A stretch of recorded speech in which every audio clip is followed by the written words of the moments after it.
Hey everybody, this is Master Hypnotist Alan, and today I want to share with you a technique for curbing food cravings. If you've ever looked at a piece of food that you really like to eat and just felt that craving build within you, something that builds up and you've just got to have it, well, I want to give you a tool today to deal with that and to be able to reduce that craving at any time, so that if you want to manage your weight, if you want to lose weight, this tool will be really useful for you to be able to avoid those foods that you might have a tendency to have a strong craving for.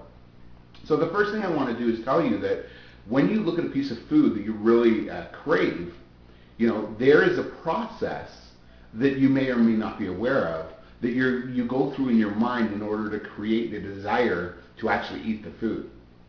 And I want to break that process down a little bit, because when we break that process down, we actually become consciously aware of the process. And once we become consciously aware of it, we have more control over it because we know what's going on. So I'd like you to just maybe play along for a moment, if you would, and just close your eyes. And I'm wondering if you can imagine that sitting in front of you is something that you really like to eat. Something that gives you a really, really high craving. Now, for some people, this will be chocolate. For some people, it'll be cake. For some people, it'll be custard tarts or something like that. But just imagine that food is sitting in front of you with your eyes closed now. And notice what the food looks like. And this is the first part of the process. As you look at the food, you get a mental image of what the food looks like.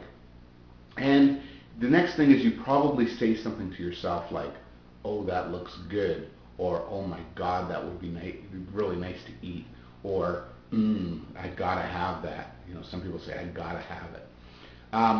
So we say that to ourselves in our own internal dialogue, and then we actually imagine what the food will taste like when we eat it. We actually imagine what the texture of the food will be like when we eat it. So we actually go through a process of visualizing it, saying something to ourselves of how good it will be or how nice it would be to eat, and then actually going through imagining, tasting it, and feeling the texture of it before we have ever even eaten it. So, open your eyes now, and what I'd like you to do now is just go back in and do the same thing, but this time we're going to play with some of the settings, play with some of the components of that process, so that we can show you how much control you can actually have over any craving that you might come against. So what I'd like you to do now is just close your eyes once again and imagine that food sitting in front of you. And as you imagine that food sitting in front of you now, I'm wondering if you could change the color of that food. Now, I don't know what color it is, but I'm wondering if you could change the color and maybe change it to the color green. Now, if you imagine that food sitting in front of you and being green, my question to you is, does it have the same appeal? What do you notice? If you look at it and it's green, does it have the same appeal? Does it have the same drive visually to create the craving? Now, if you said yes, then make it a real dark green, like a moldy green, and look at it again. Notice what it does to the craving. Now, the next thing is you're going to say something to yourself like, "Oh, that food looks really good," or whatever it is that you say to yourself. But can you imagine saying it to yourself in a cartoon type of voice? Change the tonality completely and say it in a cartoon type of voice. Kind of sounds different. And now what I'd like you to do, as you imagine what that food would taste like, imagine that it tastes kind of different. It tastes kind of weird, kind of funky.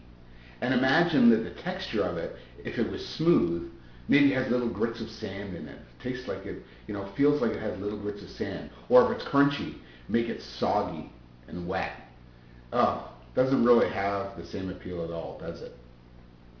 So it's amazing what you can do to change all those little components of the process that you go through in order to create a craving. Now, open your eyes, and I want you in a moment to try and imagine that piece of food the same way you did before we changed any of those little components. So go ahead, close your eyes, and try to imagine the food.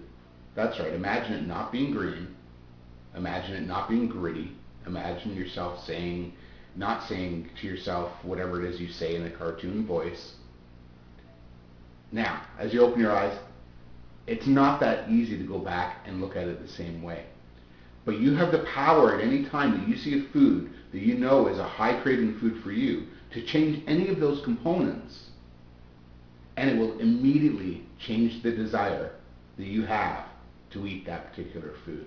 And if you're trying to lose weight and you're working at managing your weight, this is a really effective tool and something you can do in your own mind to take control of an automatic process, because before now that process was completely unconscious. It happened in the blink of an eye before you even knew what was going on, and came up in your body as a craving.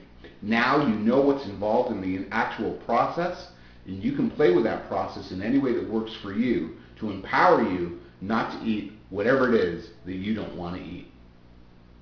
So this is Master Hypnotist Alan, and I hope this was beneficial for people out there that are starting to manage weight and lose weight, and I'll see you next time on YouTube on my video blog.